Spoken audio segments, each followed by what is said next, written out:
መንፈሱ ታወከ። ሲነሳ ያየው ህልም ጠፋው፣ ወረሳው። ተመልከቱ፣ ህልም አለመ፣ ጠፋው። ከዛ ምን አደረገ? አርዮክን ጠራ። እሱ መልአከ ንጉሥ ይለዋል። የንጉሱ ዋና ሰው ነው፣ አዛዥ ነው። ጠራውና አርዮክ ጥራልኝ፣ ጠቢባኑን ሁሉ ጥራልኝ፣ ባለቃሎችን ሁሉ ጥራልኝ፣ ሰባ ሰገልን ጥራልኝ፣ ባለሥራዎችን ጥራልኝ፣ ሁሉንም አምጣ። ሰበሰበ። ከዛ በኋላ ምን አለ? ህልም አይቻል፣ ህልሙ ግን ጠፍቶኛል። ስለዚህ ህልሜን ከነትርጉሙ አምጡ። በሬ ወለደ ብሎ አራዊቱ ሁሉ ክርስትና በሬ ወለደ። አንበሳ እንግዲህ በንጉሥ ስለሚመሰል ነው። ጦጣ ዘግይታ መጣች አይደል ይባላል። ዘግይታ መጣችና ለምንድነው የዘገየሽ? አይ ሰማይና ምድር ተቀዶ ስሰፋ ነበረ። የታባሽና ደግሞ ሰማይና ምድር ተቀዶ የምትሰፊው አንቺ? አይ አንተስ አንበሳ ምንድነው ያልከው? በሬ ወለደ አላልክም እንዴ? አንዳንዴ እንደዚህ ግን በዚህ መልክ መነጋገር አይቻልም። ድሮ ሳስተምር ያኔ የተማሪ ሰዎች እንደኖራቸው አላውቅም። ሰው ቡና ይጠጣና ቤት ውስጥ እንዲህ ይደፋውና እንደዚህ ያየዋል። ስኒውን ከውስጥ ጎበዞች ከሆኑ አተላውን አለሚያው የስኒውን ከኋላ ያዩታል። የስኒውን ቂጥ ይባላል። ይቅርታ ቃሉ ይባላል። ቃሉ ምን አለበት እንደ የስኒው ቂጣው ይታያል። እንደዚህ አንዳንዶቹ ደግሞ እንዲያውና አተላው ወፈር ካለ ሲሳይ አለሽ ሲሳይ እንዲህ ከሆነ አተላው ደግሞ እንደ ደፋው ቆርሱ ቢደፋው እንዲህ ከሆነ ደግሞ መንገድ አስበሻል እንዴ? መንገድ አስበሻል እንደ ይሄ አሁን ታላቅ ነው። ምን አለው? አንድ ሰው እንደዚህ ቆመ አየህ አይደል አለው። ዳንኤል ልክ ነው፣ አንድ ሰው አየሁኝ አለ። ይሄ ራሱ ከዚህ ከአንገቱ በላይ ወርቅ ነው፣ ርዕሱ ዘወርቅ ልክ ነው፣ ወርቅ ነው። ከዚህ በላይ ምንድን ነው? ወርቅ። ከዛ እጆቹ ሁለቱ እጆቹ ይሄ ደረቱና ይሄ ጀርባው፣ አማርኛው ላይ ጀርባው የለም፣ አማርኛው መጽሐፍ ቅዱስ ላይ አለ በግዕዝ። ሁለቱ እጆቹ ይሄ ደረቱ፣ ይሄኛው ጀርባ ደግሞ የምንድን ነው አለ? ከወርቅ ቀጥሎ ሯጮች ምን እንደሚያገኙ በስመ አብ ወወልድ ወመንፈስ ቅዱስ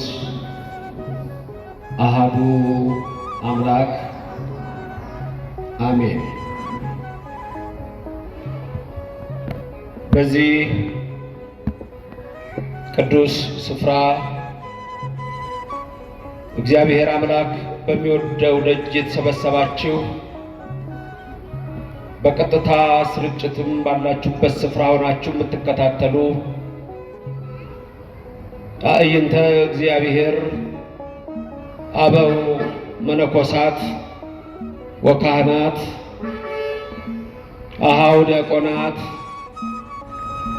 የቤተ ክርስቲያን ጌጦቿ ምእመናን፣ አባቶቼ፣ እናቶቼ፣ ወንድሞቼና እህቶቼ፣ እግዚአብሔር አምላክ የሚወዳችሁ ሕፃናት ጭምር ሰላም እግዚአብሔር ከሁላችን ጋር ይሁን።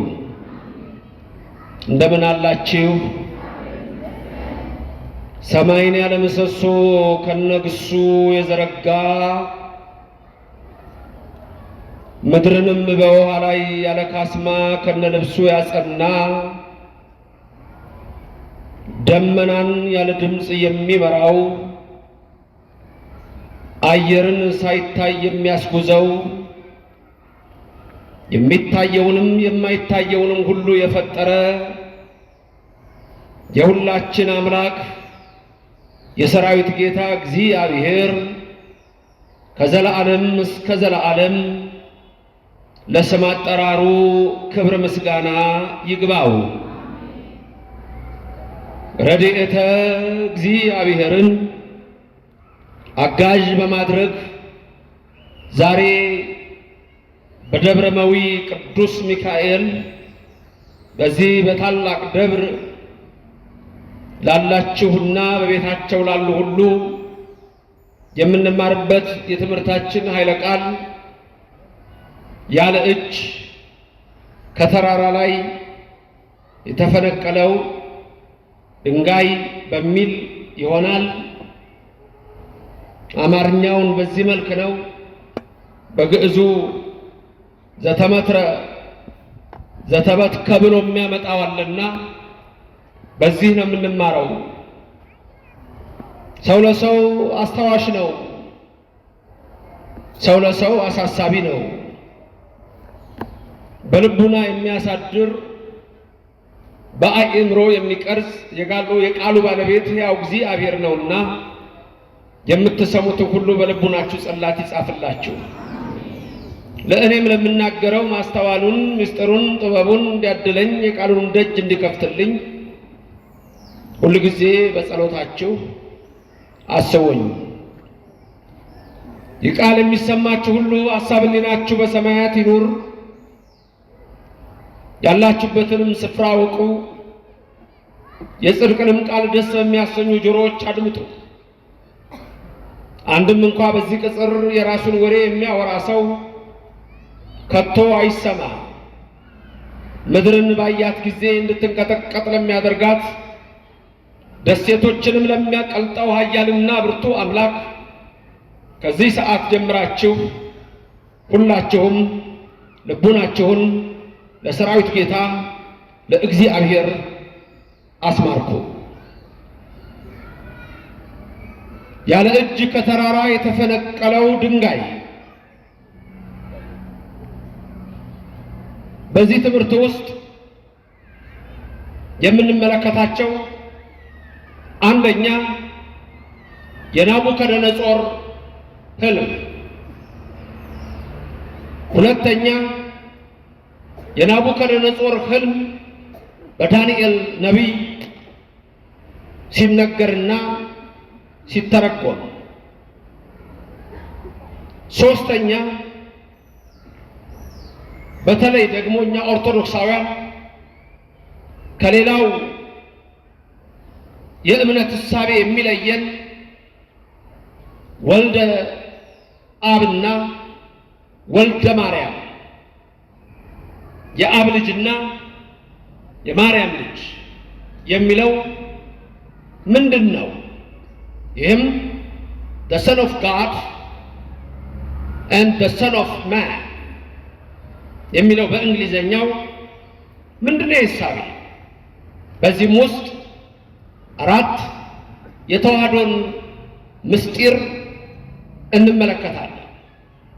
አምስት ምስጢርን የሚገልጽ እግዚአብሔር በሰማይ እንዳለ እናስተውላለን።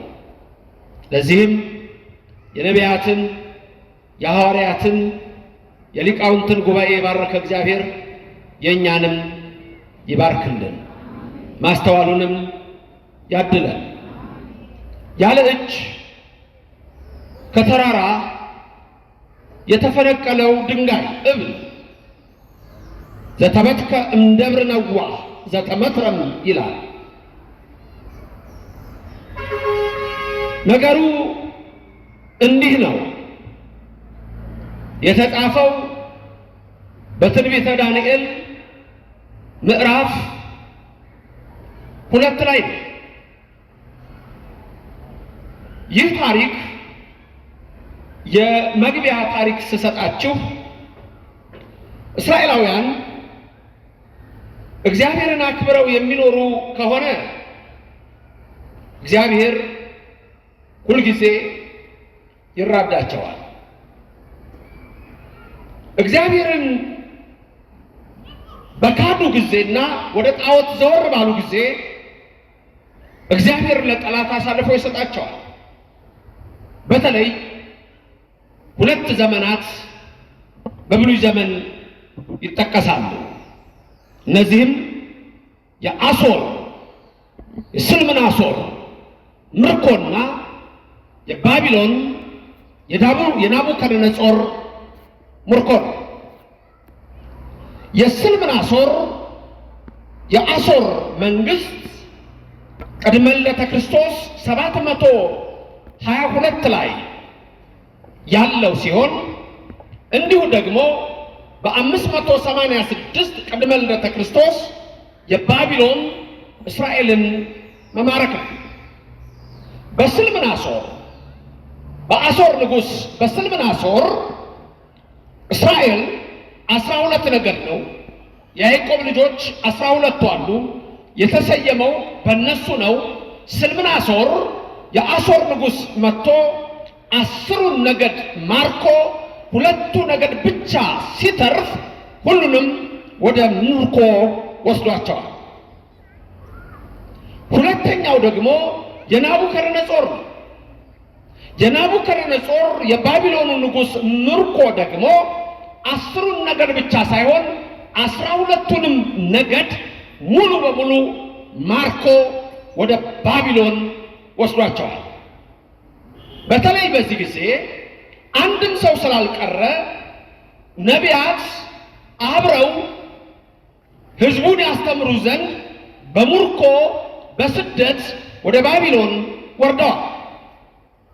ሌላው የምታስታውሷቸው በጣም ዳንኤል ነቢይ በረከቱ ይደርባችሁ፣ አናንያ፣ አዛርያ፣ ሚሳኤል ናቸው። እነዚህ ሰዎች ተማርከው በሄዱ ጊዜ የባቢሎን ንጉሥ ናቡከደነጾር ከተማረኩት የአይሁድ ልጆች ጠቢባኑን ምረጡልኝ ብሎ ከለዳውያን ባቢሎናውያን የሚያመልኩት እግዚአብሔርን አይደለም፣ በተራራ በፀሐይ በጨረቃ በወንዝ በጅረት በሰው በተለያየ አራዊት ቅርጽ ነበር የሚያመልኩት። እነዛ ሁሉ ግን ጠንቋዮች፣ ቃልቾች፣ አስማተኞች፣ ባለስራዮች፣ ሰባሰገል የሚባሉ እነሱ ሁሉ ሰብስቦ በቤተ መንግስቱ የሚሆነውን ሁሉ እንዲነግሩት ይሰበስብ ነበር። ዳንኤል፣ አናንያ፣ አዛርያ፣ ሚሳኤልም ከጠቢባኑ ተጨምረው በዛ በባቢሎን ይሰለጥኑ ይኖሩ ጀመር። ዳንኤል ግን ጥሬ እንብላ የባቢሎን ምግብ እንዳያረክሰን ብሎ ጥሬ እየበሉ ይኖሩ ነበር። ይህ በሆነ በ2 ዓመት ናቡከደነጾር ሕልም አለመ። መንፈስ ቅዱስ በእኔም በእናንተ ላይ ይደር። እንዲህ ይላል፣ ሐለመ ሕልመ ናቡከደነጾር ወደንገጸት ነፍሱ ወረሳ ሕልሞ። ናቡከደነጾር ሕልም አየ፣ ወደንገጸት መንፈሱ ወረሳ ሕልሞ። መንፈሱ ታወከ፣ ሲነሳ ያየው ሕልም ጠፋው። ወረሳ ተመልከቱ፣ ሕልም አለመ፣ ጠፋው። ከዛ ምን አደረገ? አርዮክን ጠራ። እሱ መልአከ ንጉሥ ይለዋል። የንጉሱ ዋና ሰው ነው፣ አዛዥ ነው። ጠራውና አርዮክ ጥራልኝ፣ ጠቢባኑን ሁሉ ጥራልኝ፣ ባለቃሎችን ሁሉ ጥራልኝ፣ ሰባሰገልን ጥራልኝ፣ ባለስራዎችን ጥራልኝ፣ ሁሉንም አምጣ። ሰበሰበ። ከዛ በኋላ ምን አለ? ሕልም አይቻልም፣ ሕልሙ ግን ጠፍቶኛል። ስለዚህ ሕልሜን ከነ ትርጉሙ አምጡ። ይህ ትንሽ የሚገርም ነው አይደል? ሕልሜን ከነ ትርጉሙ አምጡ። ሕልም አየ፣ ሕልሙ ጠፋ። ከዛ በኋላ ሰበሰባቸው።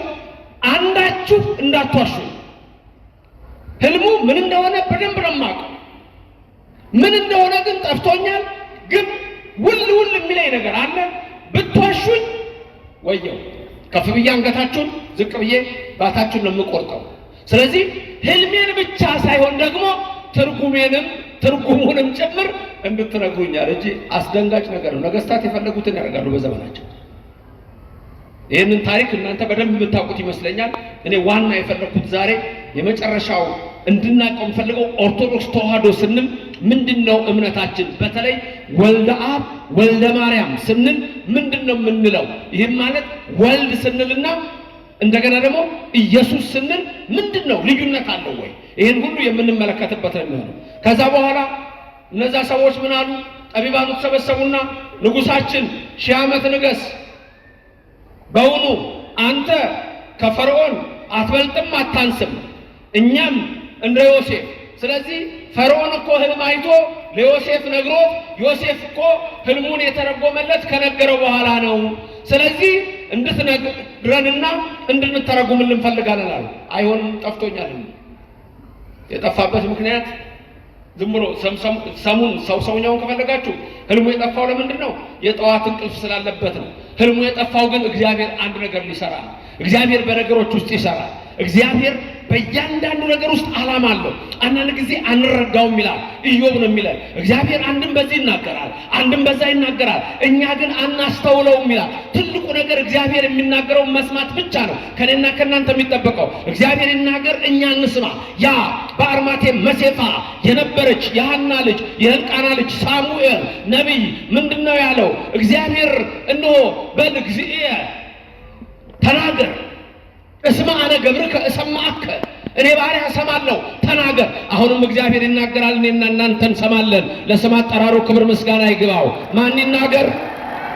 ማን ይናገር? ማን ይናገር? እግዚአብሔር የሚናገረው በመጽሐፍ ቅዱስ ነው። እግዚአብሔር የነገረን በነቢያት ነው።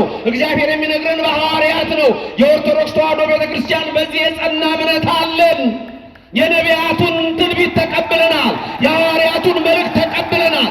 ይህንን እኛ 81 መጽሐፍ አባቶቻችን ሐዋርያት ለቀለሚንጦስ ደግሞ ቆጥሮ 318ቱ ሊቃውንት ያስረከቡንን ዓለም የማያውቀው በእኛ ዘንድ ግን ተቀምጧል። ለዚህ ነው ብርሃነ ዓለም ቅዱስ ጳውሎስ ሐዋርያ በዕብራውያን መልእክቱ ምዕራፍ 1 ቁጥር 1 ላይ በብዙኃ ነገር ወበብዙ መክፈልት አይዳ እግዚአብሔር ራበዊነ ብሎ የሚናገረው እግዚአብሔር አለ። ብርሃነ ዓለም ጳውሎስ ነው፣ በረከቱ ይደርባችሁ። እግዚአብሔር አለ። እግዚአብሔር አምላክ አስቀድሞ በነቢያት ተናገረ ለአባቶቻችን። ኋላ ደግሞ ራሱ መጣና ከሰማይ ከድንግል ማርያም ተወልዶ ነገረን ይላል። ክብር ምስጋና ለእግዚአብሔር ይድረሰው፣ ስሙ የተመሰገነ ይሁን። ማን ይናገር? ማን ይናገር? ማን ይስማ? ልቦና ይስጠን። ምን ሰማውን በልባችን ይጻፍልን። እግዚአብሔር ይናገር፣ እኛ እንሰማለን። እግዚአብሔር ዓላማ አለው። ስለዚህ ዳንኤል የተባለው ነቢይ መጥቶ በጠንቋዮች መሃል፣ በቃልቾች መሃል፣ በሰባ ሰገል መሃል የምድር ነገስታት ከንቱ እንደሆኑ፣ የምድር አማልክት ከንቱ እንደሆኑ በሰማይ የሚኖር አለ ራሱ ዳንኤል። እግዚአብሔር በሰማይ የሚኖር እሱ ምስጢርን ይገልጣል አለ። በየት የሚኖር ንገሩኝ? በየት የሚኖር? ክብር ምስጋና ይግባው። በምድር የለም እንዴ? በምድር የለም ወይ? ለምን ነው በሰማይ ያለው? ስትጸልዩ ብላችሁ ነው የምትጸልዩት። ዋናው ጸሎታችን ጌታ ያስተማረ እንዲህ ብላችሁ ጸልዩ የተባለ ለቋሚ ለለጓሚ የተባለችው ጸሎት ለቢዚ ሰዎች ማለት ነው። ለቋሚ ለለጓሚ ምንድነው ጸሎቱ? አቡነ ዘበሰማያት ትንሽ ትመስላለች። 81 መጽሐፍት እዛ ውስጥ አሉ። አቡነ ዘበሰማያት የሚለው ውስጥ በየት የምትኖር ነው የምትሉ ስትጸልዩ? በሰማያት ምን ታደርጋላችሁ? አባታችን ነው በየት የምትኖር? በሰማይ ስንል እንዴት ነው የምንለው? እንዲህ አጎንብሰን ነው በሰማይ? እንደው እንዲህ ብለን ነው በሰማይ የምንለው? አንቃኢዶ አለው እኮ ዓይንን ማንሳት አለ። ልበ አምላክ ዳዊት እንደተናገረው ነው። አንሣኢኩ አዕይንቲየ መንገለ አድባር ይላል። አንሣኢኩ አዕይንቲየ መንገለ አድባር፣ ዓይኖቼን ወደ ተራሮች አነሳው። እማይቴ እምጻ ረድኤቴ፣ ረዳቴ ከወዴት ነው የሚመጣው? ረድኤቴማ ረድኤቴ እንጂ አለ። ረድኤቴ እሰማኀበ እግዚአብሔር ዘገብረ ሰማየ ወምድረ ይላል። የኔ ረድኤት ይላል ልበ አምላክ ዳዊት ሰማይን ከዘረጋው ምድርን ከመሰረተው ይላል። ክብርና ምስጋና ለስሙ ይድረሰው። ከየት ነው የኔና እናንተ ረድኤት? ምንን ከሰራው? ምንድን ያለው? ዘገብረ ሰማየ ወምድረ፣ ሰማይና ምድርን ምን ካረገው? የት ነው ረድኤታችሁ? ከማን ነው ረድኤታችሁ? ምንና ምንን ከሰራው? ምንና ምድርን ከሰራው? ሰማይን የሰራ ሌላ ሰው አለ? ምድር የሰራ ሌላ ሰው አለ? ዝናብ የሚያዘንብ ሌላ አለ? ንገሩኝ። ሌላ አምላክ አለ የምታውቁት? አሁን አየር የሚሰጠን ሌላ አምላክ አለ የምታውቁት? ቤታችሁ ሆናችሁ የምትከታተሉ በጠቅላላ ሌላ አምላክ ታውቃላችሁ? በእናንተ ዘንድ አለ ወይ ንገሩኝ። ውሃ አንድ ብርጭቆ ውሃ ማምጣት የሚችል አምላክ አለ ወይ ንገሩኝ። ይሄን ማድረግ የሚችል አለ ወይ? የለም። የኔና የናንተ አምላክ እግዚአብሔር እርሱ ሰማይን የዘረጋው ምድርን የመሰረተው ነው። በሰማይ የምትኖር ትህትና ነው። በዘመኑ አሁን የስምንተኛው ሺህ ውጤት የሆነ ወደ ሰይጣን መለወጥ የሚል እምነት አለ። ይህም የሉሲፈሪያኒዝም እና የሴታኒዝም እምነት ነው። ዋናው እምነቱ ግን ኒው ኤጅ ሙቭመንት ይባላል። የሎ ኦፍ አትራክሽን ይባላል። በሎ ኦፍ አትራክሽን በኒው ኤጅ ሙቭመንት ጸሎት ለሰማይና ምድር ለሰራው ለእግዚአብሔር የለም። ለማን ነው ጸሎቱ? ለዩኒቨርስ ነው። ለማን ነው ጸሎቱ? ለምድር ነው። ለማን ነው ጸሎቱ? ለጅኒ ነው፣ ለአንድ አካል። እንዲህ አይነት አሰራሮችን ሁሉ እግዚአብሔር አይወዳቸውም፣ ይጸየፋቸዋል፣ ያጠፋቸዋል። ከኔ በቀር ሌላ አምላክ የለም። ስለዚህ ናቡከደነጾርን ሊነግረው ናቡከደነጾር ህልም አለመ ህልም ናቡከደነጾር ወታውከት መንፈሱ ታወከ ወረሳ ህልሞ። ከዛ በኋላ ህልሙ ጠፋው። ሰበሰበ ጠንቋይ ቃልቻ ያልተሰበሰበ እነማን እንደተሰበሰቡ ልንገራችሁ። ከኔ ቀጥሎ መድገም ትችላላችሁ። መልካም። እነማን እንደተሰበሰቡ ልንገራችሁ። አንደኛ ሰብአ ሰራይ። እነዚህ ማለት ሰብአ ሰራይ ማለት ስር የሚምሱ ቅጠል የሚበጥሱ እነዚህ በባቢሎን ንጉሥ አካባቢ ነበሩ። የነገው እንዲናገሩ ምታት፣ ተንኮል፣ መተት እንዲሰሩ አንደኛ ሰብአ ሰራይ ናቸው። ሁለተኛ ሰብአ ሰገል ናቸው። ሰብአ ሰገል ማለት ደግሞ ጠንቋዮች ማለት ነው። ሰብአ ሰገል የጥበብ ሰዎችን አለ። በዚህኛው ሰብአ ሰገል የሚላቸው ጠንቋዮች ናቸው። ሶስተኛ ጠቢባን። ጠቢባን የሚባሉት ደግሞ ፈላስፎች ናቸው። አሁን ህልሙን ሊነግሩት የመጡት ናቸው። አራተኛ ወለባውያን። እነዚህ ደግሞ ማስተዋል ያላቸው የሚባሉ ናቸው። አምስተኛ የመጡት ደግሞ ወማእመራን። እነዚህ አዋቂ የተባሉ ደግሞ ዕውቀታቸው የሰፋ ሰዎች ናቸው። ወአዘዘ ንጉሥ ይጸውዑ። ንጉሡ ይጠሯቸው ዘንድ አዘዘ። እነ አርዮስን አዘዘ። እነማ ይጠሩ ዘንድ ሰብአ ሰራይ ወሰብአ ሰገል ወጠቢባን ወለባውያን ወማእመራን ይንግርዎ ለንጉሥ ህልሞ ወመፁ ወቆሙ ቅድመ ንጉሥ። ሁሉም ተጠሩና ተሰብስበው መጡ። አሁን አብሮ ማይመጣል ከነዚህ ሲመጡ ማለት ነው። ሌሎችም ጠቢባን እነ ዳንኤል እና አናንያ እና አዛርያ ሚሳኤል ይመጣሉ። በዛ ሰዓት ዳንኤል በዛ ጋር ባይኖርም አዋጁን ሰምቷል። አሁን ትልቁ ነገር ምንድነው? ትልቅ ችግር ተፈጥሯል አይደል? ናቡከደነጾር ህልም አየ፣ ህልሙ ጠፋ። አምጡ አላቸው ህልሜን። ጌታ ያምጡ። አሁን አንዳንዴ ያስጨንቃል። አሁን አንድ ሰው ሲጠማኝ አይተህ ውሃ ጠጣኝ ቢልህ ምንድነው መልስ? በምን ታውቃለህ? ሲጠማኝ አይተህ ውሃ ጠጣኝ። ይሄ ከባድ ነገር ነው። ከባድ ነገር ነው። አንዳንድ ነገስታት የፈለጉትን ነው ሊያረጉ የሚችሉት። አንበሳ ድግስ ጠርቷል አሉ። በሬ ወለደ ብሎ አራዊቱን ሁሉ ክርስትና በሬ ወለደ። አንበሳ እንግዲህ በንጉሥ ስለሚመሰል ነው። ጦጣ ዘግይታ መጣች አለ ይባላል። ዘግይታ መጣችና ለምንድን ነው የዘገየሽ? ሸረፍ አይ ሰማይና ምድር ተቀዶ ስሰፋ ነበረ። የታባሽናም ደግሞ ሰማይና ምድር ተቀዶ የምትሰፊው አንቺ። አይ አንተስ አንበሳ ምንድን ነው ያልከው? በሬ ወለደ አላልክም እንዴ? አንዳንዴ እንደዚህ ግን በዚህ መልክ መነጋገር አይቻልም። ተሰበሰቡ። ሰብአ ሰራይ፣ ሰብአ ሰገል፣ ሰብአ ጠቢባን፣ ሰብአ ለባውያን፣ ሰብአ ማእመራን።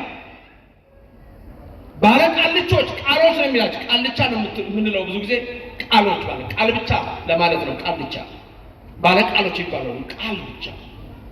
እነዚህ ሲሰበሰቡና ናቡከደነጾር ህልም አይቻለሁ፣ ህልሙ ጠፋኝ፣ ህልሜን አምጡ። ህልሜን ብቻ አይደለም ትርጉሙን አበዛ። ገላሉ። ማንም መልስ ሊያመጣ አልቻለም። ማንም አርዮክ ግደል ትእዛዝ ወጣ እንዲገደሉ። ዳንኤል ሰማ። አርዮክን ሄደና የንጉሱ ዋና አዛዥ ነው። ለምንድን ነው ንጉስ እንደዚህ አይነት ትእዛዝ የሰጠው? እባክህ ማንም አይገደል፣ እኛ እነሆ 3 ቀን ይሰጠን፣ ጸሎት እናድርግ፣ ከዛ ለንጉስ ህልሙን እንነግረዋለን። የዳንኤልን ብርታት ተመልከቱ፣ የዳንኤልን ጽናት ተመልከቱ፣ የዳንኤልን እምነት ተመልከቱ። ንጉሱ ህልም አይቷል፣ ህልሙ ጠፍቶታል። ግን ምንድን ነው ያለው ዳንኤል? ህልሙ ጠፍቶታል አለ፣ እኛ በጸሎት ያንን ህልም እናመጣዋለን አለ። ክብርና ምስጋና ለእግዚአብሔር ይድረሰው። የቅዱሳን ኃይል ነው። አንዳንዴ ሚስጥር የሚገለጸው በጸሎት ነው፣ በጾም ነው፣ በስግደት ነው። አንዳንዴ ስውር የሚላችሁ ነገር የለም። አንድ የምትፈልጉት ነገር ኑሮ ምርር ሲል፣ ሁኔታ ሁሉ ብልሽት ሲል፣ አንዳንድ የምታስቡት ሳይሆን አንዳንድ ሰዎች አላችሁ ሰርታችሁ ምንም እጃችሁ ላይ የሌለ ሰዎች። እነዚህ ነገሮች ሁሉ በዚህ መልክ ያለ ነገር ሁሉ መፍትሄ የሚያገኘው ምንድን ነው? በሰማይ በሚኖረው በእግዚአብሔር ነው። እሱ በረድኤት ከሁላችን ጋር ይሆንልን።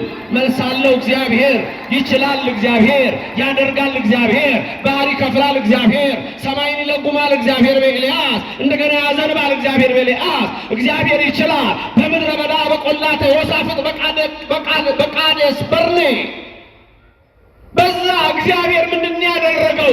ከሰማይ መና ምግብን ያወረደው ይችላል። የኔና የናንተ አምላክ ስሙ የተመሰገነ ይሁን። በማራ መሪባ ምንድን ያደረገው እግዚአብሔር? በማራ መሪባ ውሃው በመረረ ሰዓት ምንድን ያደረገው? የኔና የናንተ አምላክ እንዲጣፍጥ አላደረገውም እንዴ? በሙሴ አማካኝነት ስጣቸው አላለም እንዴ? አይችልም የኔና የናንተ አምላክ? አያደርግም የኔና የናንተ አምላክ? ከእናቱ ካዛኝቱ ከድንግል ማርያም ጋር ሰርግ ቤት ቢጠራ ወይን ጠጅ ቢያልቅባቸው ውሃውን ወደ ወይን ጠጅ አልለወጠውም እንዴ? የኔና እናንተ ጌታ ወልደ አብ ወልደ ማርያም ለስም አጠራሩ ክብር ምስጋና ይግባው። የኔና የናንተም ሕይወት እንዲህ ነው የሚቀየረው። አይችልም እንደ እግዚአብሔር? አያደርግም እንደ እግዚአብሔር? ሰማይን እዛ ላይ የዘረጋው ማን ነው? እሱ አይደለም እንዴ? ምድርን በኋላ ያንጠለጠላት ማን ነው? እግዚአብሔር አይደለም እንዴ? በምድር ክበብ የሚቀመጠው እሱ አይደለም እንዴ? የዳንኤል አምላክ፣ የአናንያ የአዛርያ ሚሳኤል አምላክ ስሙ ለዘላለም የተመሰገነ ይሁን። ስሙ ለዘላለም የተመሰገነ ይሁን። ዳንኤልን ይሁት። የዳንኤል ትምህርት ለእኔና ለእናንተ ነው። በጸሎት ሁሉ ነገር መልስ ያገኛል። ጸሎት ግን ከስራ ጋር የኔና የናንተ እምነት ሃይማኖትና ምግባር መስራት አለብህ፣ መጸለይ አለብህ እንጂ እጅና እግርን አጣጥፈህ እንደ ሎ ኦፍ አትራክሽን እዛ ሰው የቤት ያለውን ሀብት ትጎትታለህ የሚል አነቃቂ የተባሉ ያልነቁ ሰዎች እንዲያሳውሩ አይፈለግም። ስራና እምነት ነው። ይሄ ነው የሚለየን፣ ከብዙዎች የሚለየን ይሄ ነው። ምግባርና ሃይማኖት ነው።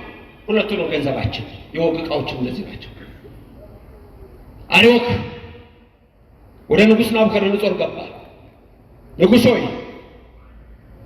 ከይሁዳ ወገን ከሆኑት ዳንኤል እንዲህ ብሎኛል፣ ህልሙን ለንጉሥ እነግራለሁ ብሏል። 3 ቀን ይሰጠን ብለዋል። ሰጥቻለሁ። 3 ቀን አናንያ አዛርያ ሚሳኤልን የያዘና የ3 ቀን ሱባኤ ገባ። ጸሎት ላይ ያለ ከዛ በኋላ ለዳንኤል የገቡ ቀን የመጀመሪያ ቀን የናቡከደነፆር ህልም ተገለጠለት። ለአናንያ ለአዛርያ ለሚሳኤል ግን በ3ኛው ቀን ተገለጠ። ዳንኤል የመጀመሪያው ቀን ህልሙ ተገለጠለት። የስንት ቀን ሱባኤ ነው የያዘው? የስንት ቀን ነው የያዘው? የ3 ቀን። አሁን ጥያቄ ጠይቃቸዋለሁ። ሁላችሁም ቤታችሁ መሆናችሁ ምታዩ። ሱባኤው የስንት ቀን ነው? የ3 ቀን። ዳንኤል ህልሙ ራእዩ የተገለጠለት በስንተኛው ቀን ነው? በመጀመሪያው ቀን። ስለዚህ ዳንኤል በመጀመሪያው ቀን ተገልጦለታል። የ3 ቀን ሱባኤ ነበር የያዘው። ወጥቶ ሄዶ መናገር አለበት ወይስ 3ቱን ሱባኤ መጨረስ አለበት? ተገልጦለታል እኮ አይደል? ግን መጠበቅ አለበት የለበትም? ሱባኤ ባላችሁ ሰዓት ትጠብቃላችሁ። ብትፈልጉ የመጀመሪያ ቀን መልስ አገኙ፣ ብትፈልጉ ገና ሱባኤው ጋር ልትሄዱ ስትሉ መልስ አገኙ። ያችን ቀን ትጠብቃላችሁ። ሱባኤ ማለት አሁን 3 ቀን ነው። ሱባኤ ማለት ከ7 የተወሰነ ቁጥር ግን የ1 ቀን ሱባኤ የ2 ቀን ሱባኤ ሱባኤ የሚለው ስሙ ተወስዶ 1 ሳምንት ማለት ቢሆንም እናንተ በምትፈልጉት ቀን ግን ያ ሱባኤ ማለት በቃ ከእግዚአብሔር ጋር መገናኘት ማለት ነው። ከእግዚአብሔር ጋር ስትገናኙ ደግሞ እግዚአብሔር ሁል ጊዜ መልስ ይኖረዋል። አንዳንድ ሰዎች ድንገት መልስ በጣም ቶሎ ካልመጣላችሁ ደግሞ መዝሙር 69ን 7 ጊዜ መድገም ነው። አለቀ። እግዚኦ ነጽር ውስተ ርድኤቴ አለቀ። 7 ጊዜ መዝሙር 69 ቶሎ ወኢት ጎንዲ አምላኬ አትዘግይብኝ ረዳቴ ናልኝ የሚል ጸሎት አለ። የዳዊት ጸሎት። እግዚአብሔር በረድኤት ፈጥኖ ይድረስላችሁ፣ ከሁላችሁ ጋር ይደረግላችሁ፣ የልባችሁ ሁሉ ይሁንላችሁ። ወልደ አብ ወልደ ማርያም ኢየሱስ በረድኤቱ አይለየን። 3 ቀን ሱባኤ ያለቀ ወደ ንጉሡ ውሰዱኝ አለ። ንጉሡ ህልም አለመ፣ ህልሙ ጠፋ። አሁን ዳንኤል የመጀመሪያ ቀን ተገለጠ፣ አናንያ አዛርያ ሚሳኤልም ተገለጠላችሁ። ህልሙ ምን እንደሆነ ልንገራችሁ። አንድ ፈቃደኛ የሆነ ወጣት ቶሎ እዚህ ጋር ይመጣል። ፈቃደኛ የሆነ አንድ ወጣት፣ አንድ ሰው ወንድ ከሴቶች ሳይሆን ከወንድ ቶሎ የሚመጣ አንድ ሰው ፈቃደኛ። ግድ ጥያቄ አትጠይቅም። ትምህርት ለመናገር ብቻ ነው፣ ለማሳየት ነው። ጥያቄ አልጠይቅህም። ድንገት እንዳትፈራ ጥያቄ እጠይቃለሁ ብለህ ፈጠን በል። እዚህ ጋር አንዱ ስምህ አስቻለው። ጥሩ ስም ነው አስቻለው። እግዚአብሔር ይባርክ። ያስችለን ሁላችንም። እሱ ነው የጠፋው እኮ መቻሉን የጠፋው። ሁሉ ይለወጣል፣ ሁሉ ይቀየራል። ክርስትና ስምህ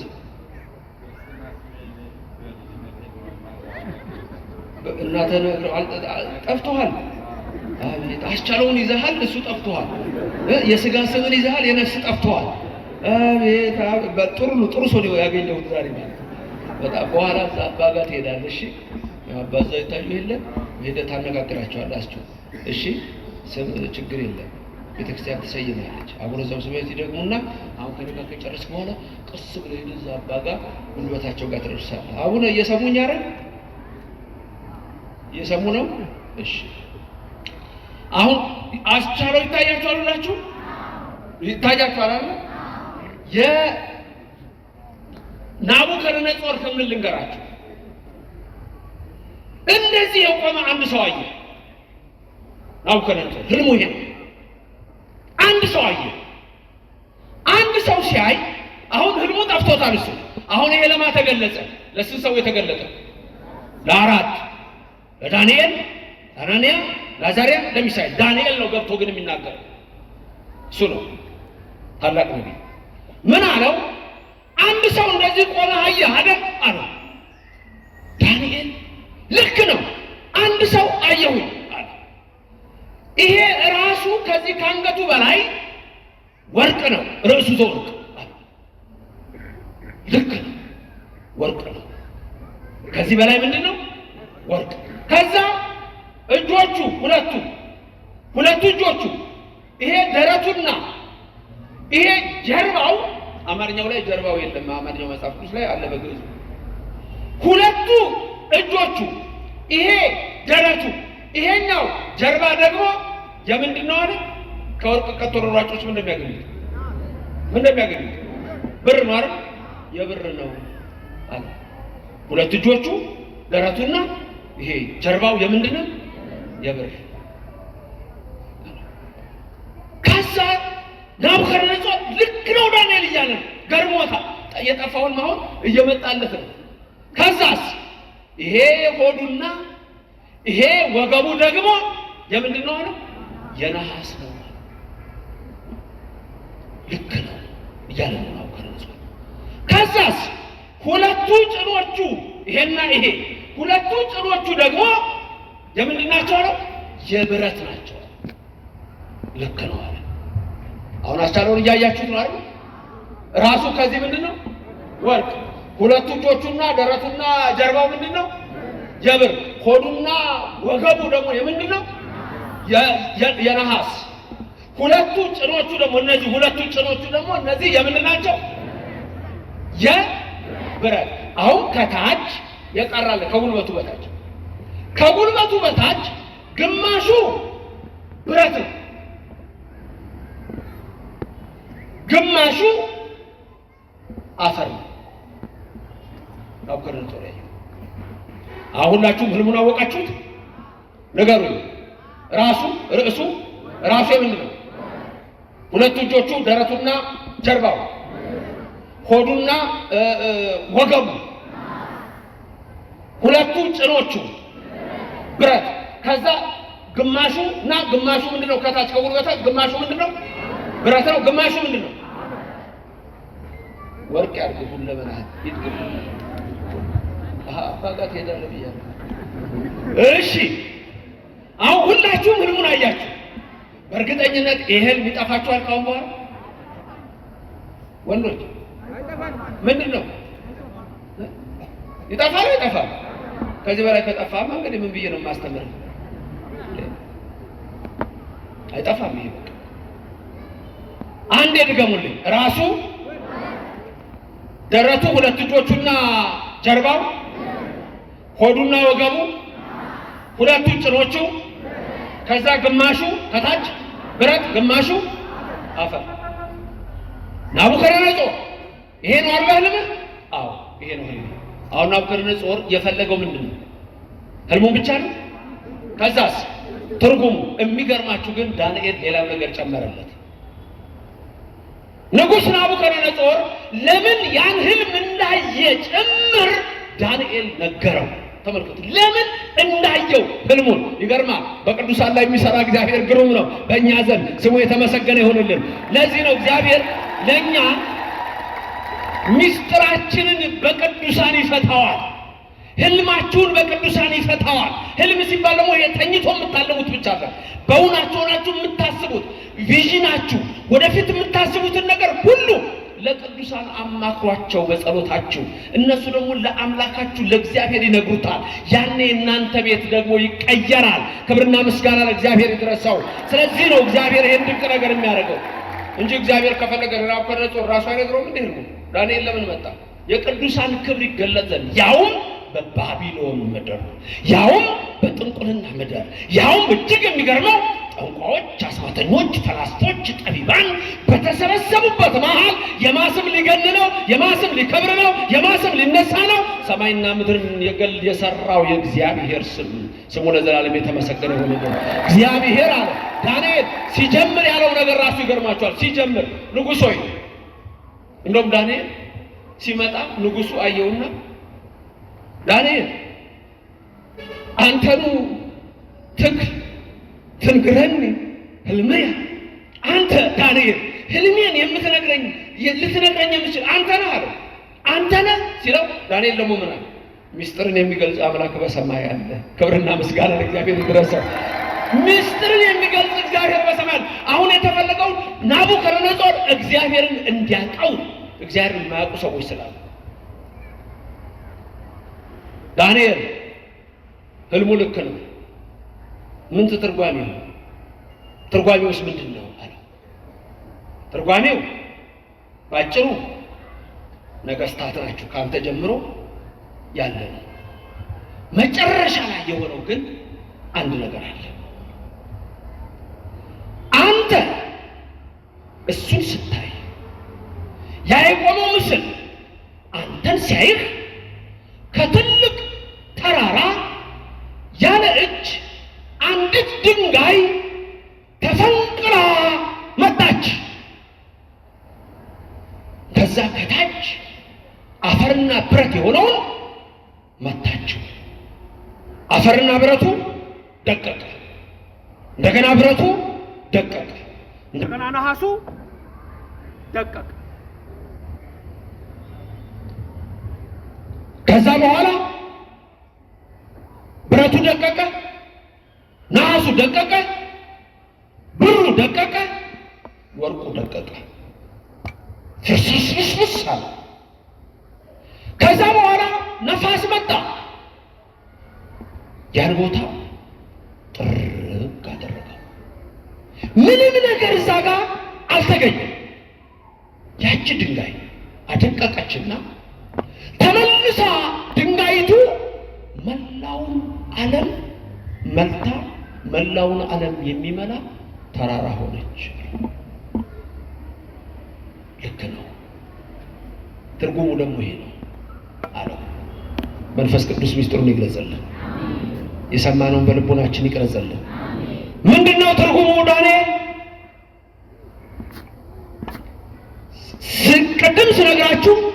ሌላ ቀርቶ ለምን ህልሙን ሊያልም እንደቻለ ዳንኤል ነገረው። ይሄን አልፈለገም ነበር ናቡከደነጾር። ምን አሳሰበው? እሱ ህልም አይቻለሁ፣ ህልሜ ጠፍቶኛል፣ ትርጉሙን ለምን እንዳለምክ ራሱ እነግርሃለሁ። ማን ነገረው? ለዳንኤል። እግዚአብሔር ስሙ የተመሰገነ ይሁን። ክብር ምስጋና ለእግዚአብሔር ይድረሰው። አሁን በኦርቶዶክስ እምነት ያለን ሰዎችና በሌላ እምነት ያለን ሰዎች ልዩነታችን ልንገራችሁ። እኛ እግዚአብሔር ምስጢር ይገልጽልናል አይገልጽልንም? ይገልጽልናል። ግን ደረጃችን እናውቃለን አናውቅም? ለእኔና ለእናንተ የሚገለጸውና ለዳንኤል የሚገለጸው እኩል ይመስላችኋል? ብዙዎች ግን በስምንተኛው ሺህ እኩል ነን የሚሉት፣ እኛ ደግሞ አንልም። እግዚአብሔር 12 ሐዋርያት መርጧል፣ 72 አርድእት መርጧል፣ 36 ሴቶች መርጧል። አብረውት ከዋለበት ይውላሉ፣ ካደረበት ያድራሉ። ሌላ ደግሞ 5000 ሕዝብ አለ። ከዛ ውስጥ የሚድን የሚፈወስ የሚበላ የሚጠጣ 5 እንጀራ 2 ዓሣ ሲበረክት። ስለዚህ ደረጃችን እናውቃለን። ዳንኤል ለናቡከደነጾር ምን አለው? ለምን እንዳለምክ ልንገርህ። ናቡከደነጾር ህልሙን ለምን እንዳለም በሰገነት ቁጭ ብለህ አንድ ቀን በሰገነት ላይ ቁጭ ብለህ የወንድ መኳንንት የሴት ወይዘሮ ሲገባ ሲወጣ ሲታጠቅ ሲፈታ ተመለከትክ። ከዛ እንዲህ አልክ፣ እኔ ናቡከደነጾር ይህን ሕዝብ ዓለምን እንደ ሰም አቅልጬ እንደ ብረት ቀጥቅጬ የገዛው አይደለሁምን? ከኔ በኋላስ ምን አይነት ነገስታት ይነሱ ይሆን ብለህ አሰብህ። ዳንኤል ልክ ነው፣ አስቤያለሁ። ይሄንን አስቤያለሁ። ይሄ ነው በቃ። ናቡከደነጾር ቃል ሌላ ምንም ሊሆን አይችልም። ዳንኤል ልክ ነው፣ አስቤያለሁ። ዳንኤልን ይሙት እስቲ ንጉሱ ያሰበው ሳይቀር ህልሙን አለ፣ የህልሙን ትርጉም አለ፣ ያሰበውን ጭምር ሲነግረው እግዚአብሔር በቅዱሳን ላይ ግሩም ነው፣ ስሙ የተመሰገነ ይሁን። ሌላ መልስ የለም። ሶስት ነገሮች ልብ በሉ። አንደኛ ህልሙን ለምን እንዳለመ ሐሳብ። ሁለተኛ የሰውን እናንተ አይታችሁ ተቀለል ሰው መጥቶ ህልም አይቻለሁና እስቲ ያየሁትን ተኝተህ እይልኝ ብሏችሁ የሚያክሰዋል ይቻላል? ለቅዱሳንስ በማ ስሙ የተመሰገነ ይሁን። ህልሙን አየ። ሶስተኛ ትርጉሙንም ነገረ። ትርጉሙ እንኳን ዝም ብላችሁ እንደፈለጋችሁ ልትተረጉሙ ትችላላችሁ። አንዳንድ ሰዎች ቃልቾችም አላችሁ። አንዳንድ ሰዎች እኮ ቤታችሁ ራሱ ቃልች አላችሁ። በዚህኛው መንገድ ቢሄድ ይቀናኛል፣ በዚህኛው መንገድ ቢሄድ አልቀናም ብለሽ ራስሽ ላይ ተጠነቆያለሽ። ድሮ ሳስተምር ያኔ የተማሪ ሰዎች እንደኖራችሁ አላውቅም። ሰው ቡና ይጠጣና ቤት ውስጥ እንዲህ ይደፋውና እንደዚህ ያየዋል። ስኒውን ከውስጥ ጎበዞች ከሆኑ አተላውን አለሚያዩት፣ የስኒውን ከኋላ ያዩታል። የስኒውን ቂጥ ይባላል። ሌላ ይቅርታ ቃሉ ይባላል። ቃሉ ምን አለበት እንዴ? የስኒው ቂጣው ይታያል እንደዚህ። አንዳንዶቹ ደግሞ እንዲያውና አተላ ወፈር ካለ ሲሳይ አለሽ። ሲሳይ እንዲህ ከሆነ አተላው ደግሞ እንደ ደፋው እኮ ነው እሱ የሚደፋው። እንዲህ ከሆነ ደግሞ መንገድ አስበሻል እንዴ? መንገድ አስበሻል እንደ ይሄ አሁን ያደርጋሉ እንዴ? እንደዚህ የለም ማለት አሁን ተለወጠ። ኒው ኤጅ ሙቭመንት ሆነ። አሁን ሎው ኦፍ አትራክሽን ተቀይሯል። አልገባውም ሰው ኒው ኤጅ ሙቭመንት ሎው ኦፍ አትራክሽን ኒው ቶት ሲባል ሰዎች የመጡት አልገባቸውም። ሰላቢነት፣ ጠንቋይነት፣ ቃልቻነት፣ ሰባ ሰገል፣ ሰባ ስራይ መሆኑን እሱ አያውቀውም። ሚስጥርን የሚገልጽ ማን ነው? ጥሩት፣ ድገሙና ስሙ። ያልጠራችሁ ማንን ልጠሩ ነው? ሌላ አላችሁ? እና እዛ ጋር በየዛፉ ስር ተቀምጠው ተሰክስገ የእግዚአብሔርን ስም ካልጠራ የማን ልጠራ ነው የመጣው? የማን ስም ልጠሩ ነው የመጣችሁት? ጥሩት። የሰማይና የምድር ንጉሥ ማን ነው? ማን ነው? የኔና የእናንተ አምላክ ማን ነው? ሰማይን የዘረጋው ማን ነው? በለዓምን የዘረጋው የዓለም ነገስታት ናቡከደነጾርን የዘረጋው ማን ነው የዘረጋው? የሞዓብ ጠንቋዮች ናቸው የዘረጉት። የከለዳውያን አስማተኞች ናቸው ያደረጉት። ማን ያደረገው? ማን ያደረገው? የእኛ መልስ እግዚአብሔር ነው። ስሙ ለዘላለም የተመሰገነ ይሁን። እግዚአብሔር ግሩም አምላክ ነው። በልዎ ለእግዚአብሔር ግሩም ግብርከ። እግዚአብሔር እንዲበሉ ስራ ድንቅ ነው፣ ስራው ድንቅ ነው። እኔና እናንተንም እግዚአብሔር ግሩም አድርጎ ፈጥሮናል። የዳዊት አምላክ ስሙ የተመሰገነ ይሁን። አንደኛ ሐሳቡን የናቡከደነጾር ሐሳቡን ለምን ህልሙን እንዳየ፣ ሁለተኛ ህልሙን ተኝቶ አይደለም ያየለት፣ እንደው ሱባኤ ገብቶ ነው። ተኝቷል። ሱባኤ ገብቶ ነው ያየለት። ሐሳቡን ጭምር ነው እግዚአብሔር የገለጠ። አቤት እግዚአብሔር ምስጢር ሲገልጥ የኔና የናንተ አምላክ ለሰው ማትነግሩት ምስጢር አለ አይደል? እሱም ያውቅላችሁ የምትመኙት ሁሉ ያድርግላችሁ።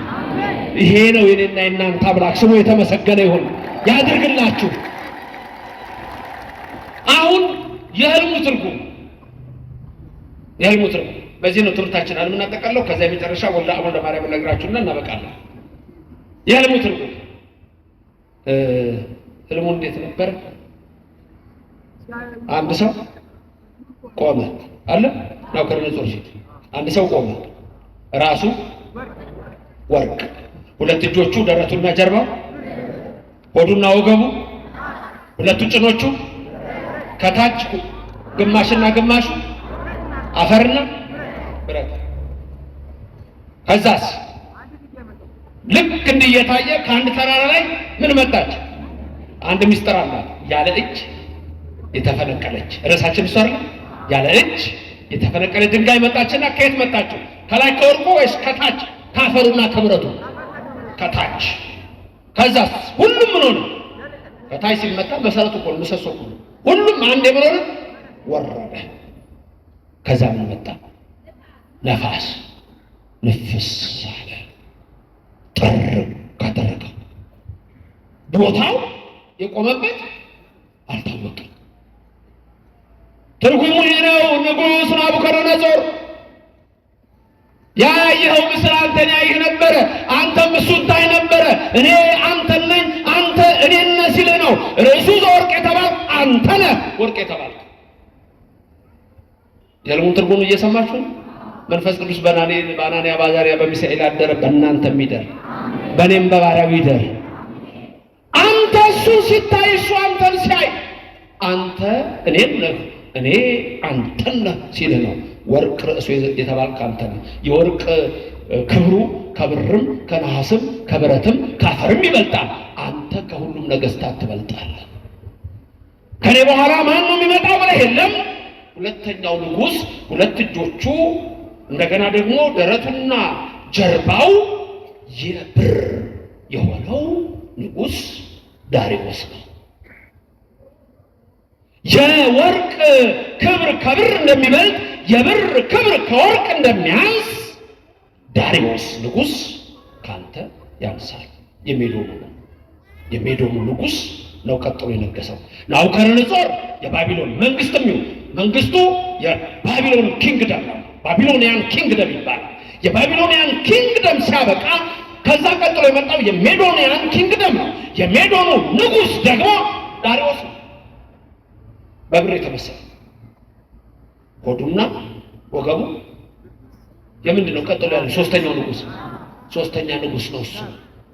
እሱ ደግሞ የነሐስ ሶስተኛው ንጉሥ ደግሞ የፐርሺያ ኪንግደም ነው። የሂስትሪ ተማሪዎች ካላችሁ አሁን ማውራው ነገር ይገባቸዋል። የፐርሺያን ኪንግደም ከሜዶኑ ቀጥሎ ነው የመጣው። እሱ ደግሞ ንጉሱ ቂሮስ ነው። በሱ ጊዜ በእስራኤላውያን ከባቢሎን ወጥተው ወደ ኢየሩሳሌም አገራቸው ይገባሉ። ቂሮስ ነው። ነሐስ ድምፁ ከሩቅ ይሰማል። ኪው ይሰማል። ነሐስ ሙሴ በምድረ በዳ የነሐስ እባብ ሰቀለ የሚለው ትዝ ይላችኋል። ያ ነው ይሰማል ከሩቅ ድምፁ። የቂሮስ ንጉሥ አመጣጥ ከሩቅ ይሰማል። ዓለምን ሁሉ ይገዛል። እስራኤልንም ነፃ ያወጣቸው ከባቢሎን ምርኮ ቂሮስ ነው። የሚገርማችሁ ቤተ መቅደሱ ሲሰራ ገንዘቡን ሰጥቶ ያሰራው የአሕዛብ ንጉሥ የፐርሺያው ቂሮስ ነው። እግዚአብሔር በሱ ተጠቅሞበታል። ሆዱና ጀርባው የተባለው ሶስተኛ ንጉሥ ቂሮስ ነው። አራተኛው ንጉሥ ማለት ደግሞ ምን ላይ ደርሰናል? አሁን ጭን ላይ አይደል? ምንድነው ጭን ላይ የማነበር ብረት። እሱ ደግሞ ባቢሎኒያን ኪንግደም፣ ሜዶኒያን ኪንግደም፣ ፐርሺያን ኪንግደም ይቀጥላል። ሄለኒስቲክ ሲቪላይዜሽን የግሪኮች ግዛት። እዚህ ላይ የሚጠራው ብረት የተባለው ደግሞ አሌክሳንደር ዘ ግሬት የሚባለው ታላቁ እስክንድር ነው። ታላቁ እስክንድር በብረት የተመሰለበት ምክንያት ምንድነው? ብረት ይቀጠቅጣል። ብረት ኃያል ነው። እስክንድር የመቄዶንያው ያ በ32-33 ዓመቱ የሞተው ያ ሰው እስክንድር ሄሌኒስቲክ ሲቪላይዜሽንን በዓለም ላይ ረድቶ ዓለም የግሪክ ቋንቋ እንዲናገር የሚያደርግ እስከ ኢትዮጵያ ጠረፍ እስከ ኤርትራ ጫፍ እስከ ቀይ ባህር ድረስ የግሪክ ቋንቋ ይነገር ነበር። የገበያ መነጋገጃም ስለነበረ አክሱም ድረስ የአንዳንድ የግሪክ ጽሑፎች ድንጋዮች የተገኙት በዛ ጊዜ ዘመን ጀምሮ ናቸው። አሌክዛንደር ተግሬት ታላቁ እስክንድርን በዓለም ላይ በጥበብ ያሸነፈችው የኢትዮጵያ ንግስት ብቻ ነች። ሌላ ማንም አላሸነፈም። እሱ ሌላ ታሪክ ስለሆነ አሁን አልገባም። ስዕላ ብንት ታውቃላችሁ? 12 ሰዎችን ጠቢባን መርጣ ያን ታሪክ ታውቃላችሁ? እንዴት አድርጋ ስዕላ እስክንድር መልኩን እየለወጠ እየገባ ይሰልል ነበር፣ እንዴት እንደያዘችው እሷ። ከዛ በኋላ ኢትዮጵያን ፈጽሞ ላይነካ፣ ለዚህ ነው ኢትዮጵያን ያልነካው፣ አልቻለም። ይሄ ሌላ ታሪክ ስለሆነ አሁን ወደዛ ውስጥ አልገባም። አሁን እየተማርን ያለ ነው ያለ እጅ ከተራራ የተፈነቀለችው አይደለም። ሌላ ርዕስ ነው የነገርኳቸው። እሱን ነው አይደል? እሱን ብረት የግሪክ ኤምፓየር ያ ሄሌኒስቲክ ሲቪላይዜሽን ይባላል። የሄሌኒስቲክ ሲቪላይዜሽን የግሪክ ሲቪላይዜሽን እነ እስክንድር ናቸው። ብረት ጠንካራ እንደሆነ እስክንድር ብዙ ሀገሮችን የማረከ። አንድ ቀን እስክንድር አልቅሷል። ለምን እንዳለቀሰ ልንገራችሁ። ለምን እንዳለቀሰ እስክንድር ይገርማል። ከኢትዮጵያ በስተቀር ሌላውን ሁሉ ገዝቷል ብያቸዋለሁ። እነ ኢንዲያን ሁሉ ገዝቷል። ምንም የቀረው የለም። ሄዷል ጠረፍ ድረስ። አብሮ የሚያስከትላቸው ጠቢባን አሉ፣ ጂኦግራፈርስ አሉ። አንዱን ምድር አቀማመጥ የሚያጠራ ጂኦግራፈር ነው ጠራውና ከዚህ በኋላ ምንድን ነው ሀገር ያለው አለ። ንጉሥ ሁሉንም እኮ ገዝተሃል። ከዛ እስክንድር አለቀሰ። ያለቀሰው ለምንድን ነው? በቃችሁ ብቻ ነች ገዛታል። አልጠገባይ ሲተፋ ያድራል። እቺ ብቻ ነው ገዛው አለ። አንድ ቀን ነው ያደረገው ልንገራችሁ። ጦር ሜዳ እያዋጋ ብልህነትም አለው። እያዋጋ በአብዛኛው በጦር ኃይል አይደለም፣ እሱ በኢንፎርሜሽን ሀገሮችን ይማርክ ነው። አንድ ቀን አንድ ወታደር ሰይፍ ይዞ ጦርነት ውስጥ ሆኖ የሆነ ቦታ ተደብቆ ይቀጠቀጣል። እስክንድር መጣ፣ አየው። ምንድነው እንደዚህ የሚያስፈራው? ነው ፈራው። ማን ነው ስሙ? እስክንድር። እስክንድር ወይ ስሜን መልስ ወይ ተዋጋ። ይገርማል። እና ሁለቱ ጭኖቹ የብረት ናቡከደነፆር፣ እሱ ደግሞ አራተኛው ንጉሥ ካንተ በኋላ የሚመጣው እስክንድር የሚባለው አላ። ከዛ ሲነዛ የእስክንድር መንግስት ሲፈርስ በሁለት ትልቅ ክፍሎች እንደገና በአራት ክፍሎች ተከፈለ የዓለም አገዛዝ። ከንጉሥ እስክንድር ቀጥሎ ሁለት በጣም ጠንካራ ሰዎች መጡ፣ ሁለት በጣም ደካማ ነገስታት መጡ። እነዛ ሁለቱ የምንድን ነበር? ግማሹ የብረት ግማሹ ሁለት እግሮች አሉ ከጉልበታች አለ። ግማሹ ምንድነው? ብረት፣ ግማሹ አፈር፣ ግማሹ ምንድነው? ብረት፣ ግማሹ አፈር። አጠቃላይ ስንት ይሆናሉ? ስንት ነው የሚሆኑ? አራት። ከሄሌኒስቲክ ሲቪላይዜሽን አራማጆች ጠንካራ የሆኑት በብረት የተመሰሉ እንደ እስክንድር ያህል ባይሆኑም በጣም ታላላቅ ሁለት ደግሞ ነገስታት አሉ። በጥሊሞስ እና አንጢያኮስ ይባላል። በጥሊሞስ ፕቶሌሚ የሚባሉ ሲሆን ብሉይ ኪዳንም ከዕብራይስጥ ወደ ግሪክ ያጻፈው የሰባው ሊቃናት የግሪኩ ትርጉም በበጥሊሞስ ዘመን የተጻፈው። እሱ ጠንካራ ነው፣ አንጢያኮስ ጠንካራ ነው። ሁለት ደግሞ በአፈር የተመለሱ ልፍስፍስ ነገስታት ነበሩ ይላቸዋል። ሰልፎስና ደማጥራኖስ ይባላል። እነዚህ ነገስታት ናቸው ካንተ በኋላ የሚመጡት አለ። አሁን ህልሙ ትርጉም ይሄ ነው። ከሰማችሁት በቂ ነው። እኔ የምፈልገው አሁን ቀጥሎ ይሆናል ነው የትምህርታችን ርዕስ ነው። ይሄ ሆኖ ሳለ ናቡከደነፆር ከተራራ ላይ አንዲት ድንጋይ ያለ እጅ ተፈንቅላ መጣች። መታቸው፣ ደቀቀ፣ ነፋስ ነፈሰ፣ ቦታው አልታወቀም። ያቺ ድንጋይ ካንተ ቀጥሎ ዳሪዮስ፣ ከዛ ቀጥሎ ቂሮስ፣ ከዛ ቀጥሎ እስክንድር፣ ከዛ ቀጥሎ በጥሊሞስ አንጢያኮስ፣ ከዛ ቀጥሎ ሰርፎስ ደማጥራኖስ፣ እነዚህ የሮማ ግዛት ይመጣሉ። ሮማን ኤምፓየር ይተካል ከሄሌኒስቲክ ሲቪላይዜሽን በኋላ። በኤምፓየር ሳስቀምጥላችሁ አንደኛ ባቢሎናውያን ኤምፓየር፣ ሁለተኛ ሜዶኒያን ኤምፓየር፣ ሶስተኛ ፐርሺያን ኤምፓየር፣ አራተኛ የግሪክ ኤምፓየር ወይም ሄሌኒስቲክ ሲቪላይዜሽን። ከዛ ቀጥሎ ያለው ደግሞ ወዴት ተለወጠ? ወደ ሮማን ኤምፓየር። ከዛ አንድ ነገር ላስታውሳችሁ። የሉቃስ ወንጌል ሲጀምር ጌታ ተወለደ የሚላችሁ አውግስጦስ ቄሳር ትዝ ይላችኋል። እነሱ እያለ የምናመጣው አውግስጦስ ቄሳር በነበረበት ጌታ ኢየሱስ ክርስቶስ የሚለው ቄሳር የሮማውያን መጠሪያ፣ የሮማውያን ኢምፔረር፣ በኢትዮጵያ አጼ ጃንሆይ እንደምንለው ማለት ነው። አሁን ያቺ ድንጋይ ከተራራ ተፈንቅላ መጣች የተባለችው ያቺ ድንጋይ ማለት ኢየሱስ ክርስቶስ በሮማውያን ዘመን ተወልዶ መጣ። ክብር ምስጋና ለእግዚአብሔር ይድረሰው። ተመልከቱ፣ አሁን ረቂቅ ነገር ነው የምታዩት። ቅድም ያልኳችሁ ወልደ አብ ወልደ ማርያም the son of God and the son of man ብዬ ያልኳችሁን እሱ ላይ የኢትዮጵያ ቤተክርስቲያን አስተምሮ የምናይበት ረቂቅ ትምህርት ነው። እንዲህ ነው። ትንሽ ድንጋይ ከየት ተፈንቅላ መጣች? ከትልቅ ተራራ። ማን የፈነቀላት? ያለ እጅ አይደል? ዘእንበለ እድ ያለ እጅ ተፈንቅላ መጣችሁ ማለት እነዚህ ነገስታት የሚገርማችሁ እግዚአብሔር ነን እያሉ የሚናገሩ ነበር።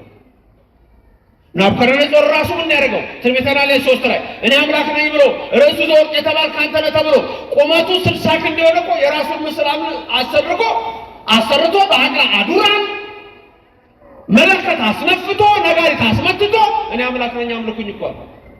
ያችን ድንጋይ መጣችና ምን አደረገችው? ፈጨችው። አምላክ አይደለም።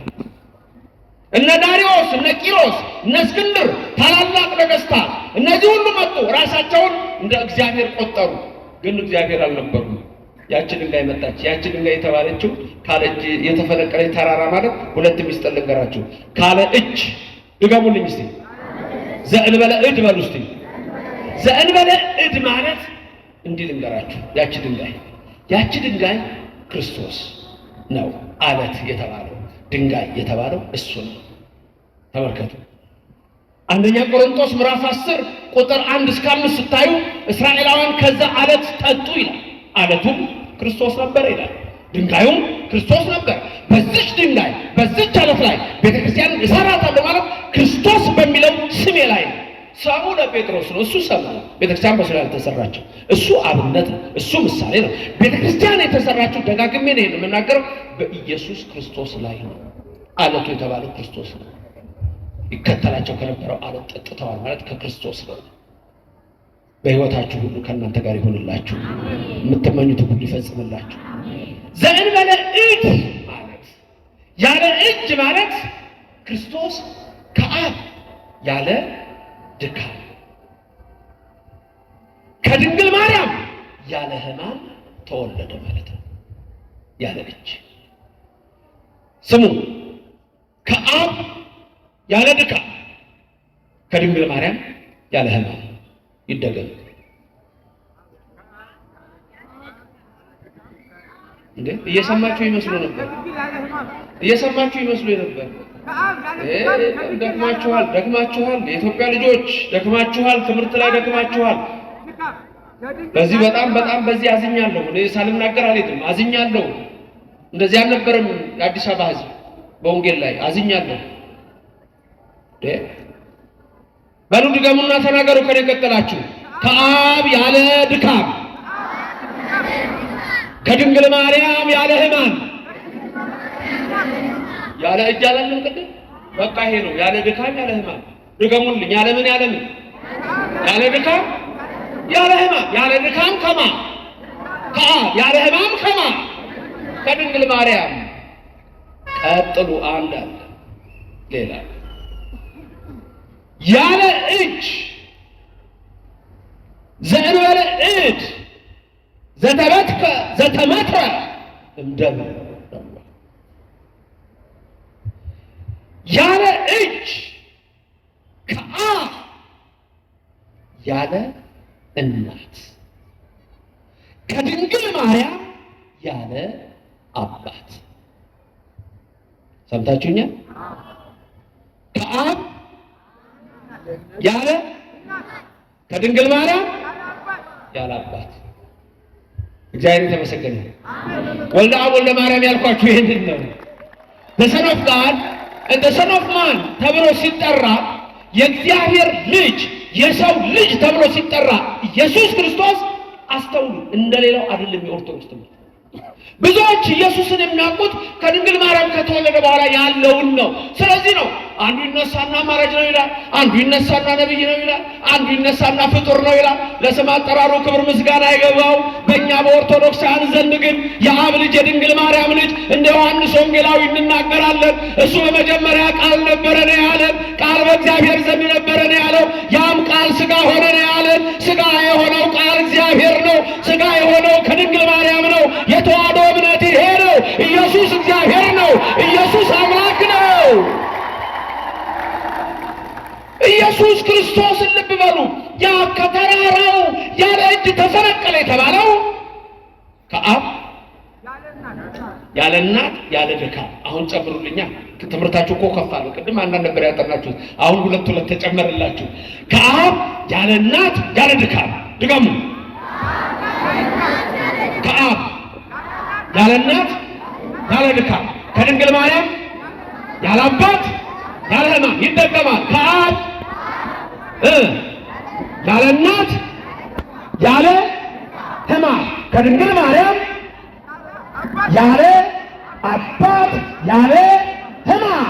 ምን ማለት ነው? ያለ ሕማም ድንግል ማርያም ልጇ ወዳጇ ኢየሱስ ክርስቶስን እሱን ወልዳ እግዚአብሔርን ስትወልደው እናቶች ሲወልዱ የሚሰማቸው ሕማም ሳይሰማ እሱም ሕፃናት የሚሰማቸው ሕመም ሳይሰማው ያለ ወንድ ዘር ከእመቤታችን ከድንግል ማርያም ብቻ ብርሃነ ዓለም ቅዱስ ጳውሎስ እንደነገረ በገላትያ መልእክቱ ምዕራፍ 4 ቁጥር 4 እግዚአብሔር አምላክ የዘመኑ ፍጻሜ በደረሰ ጊዜ አንድያ ልጁን ወደኛ ላከው። እርሱም ከሕግ በታች የተወለደ ከሴት ብቻ የተወለደ ከድንግል ማርያም ብቻ የኔና የናንተ አምላክ ስሙ ለዘላለም የተመሰገነ ይሁንልን። እርሱም ደግሞ እኛ አባት ብለን የምንጮህበት የልጁን መንፈስ በእኛ ውስጥ ሊያደርግ ነው ይላል። ስለዚህ ከአብ ያለ አባት ያለ ድካም፣ ከድንግል ማርያም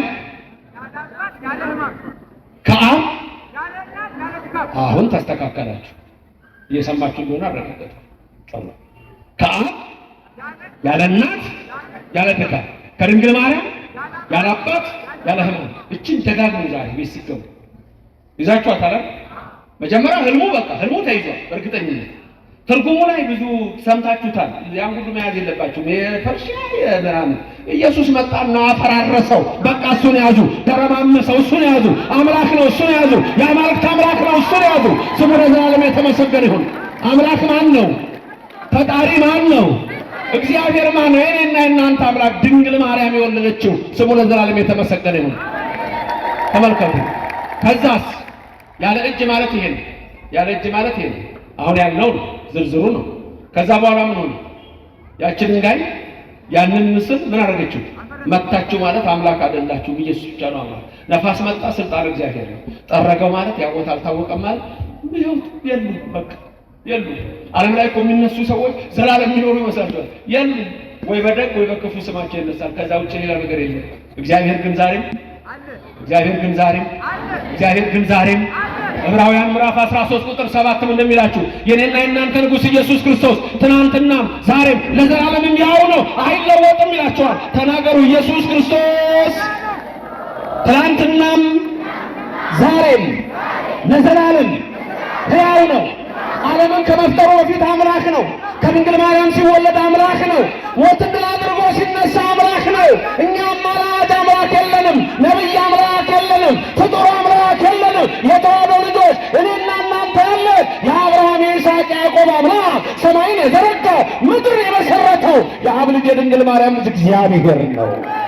ይህ ነው የእኛ ትምህርት፣ ይህ ነው የእኛ እምነት። ወልደ አብ ወልደ ማርያም ማለት ከአብ የተወለደውን ድንግል ማርያም ወለደችው። ድንግል ማርያም የወለደችው አብ የወለደውን ነው።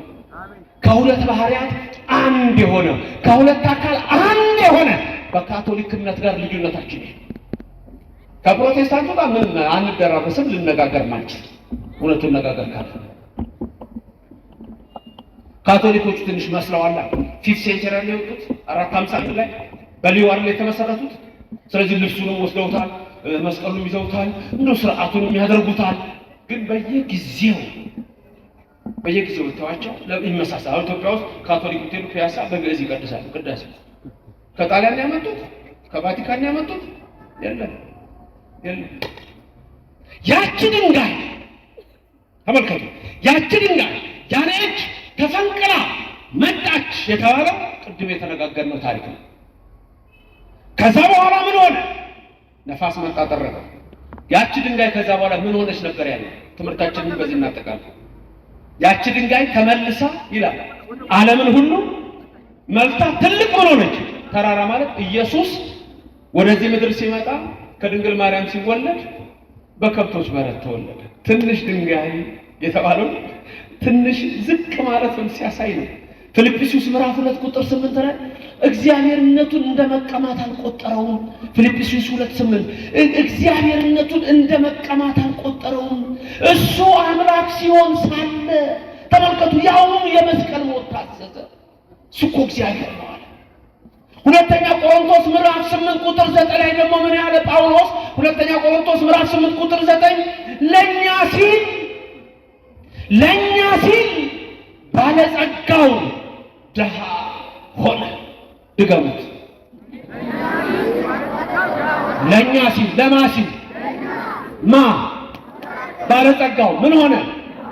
ባለጸጋው እግዚአብሔር ድሃ አዳምን ሆነ ማለት የባሪያውን መልክ ያዘ የሚላቸው ደግሞ ፊልጵስዩስ 2:8 እሱ ነው። እንግዲህ ትምህርቱን በኋላ ዩቲዩብ ላይ ገብታችሁ እንጂ ጨለማ ነው ጥቅስ እየያዛችሁ አይደላችሁም። የሁሉ ሺህ ህዝብ ዝም ብሎ ነው የሚሰማው ጥቅስ ሊይዝ አይችልም። ማን ልባችሁ ውስጥ ይጻፍላችሁ። ከዛ ዘመኑ ግን ስለሚረዳ ደግማችሁ ስሙ። ጥቅሶቹን ያሉበትን ነገሮች ሁሉ ማወቅ ይኖርባቸዋል። ከዛ በኋላ አሁን ኢየሱስ ክርስቶስ እሱ ለስም አጠራሩ ክብር ምስጋና ይግባው የአብ ልጅ የድንግል ማርያም ልጅ የእግዚአብሔር ልጅ የሰው ልጅ ተባለ። ወልደ አብ ወልደ ማርያም ተባለ።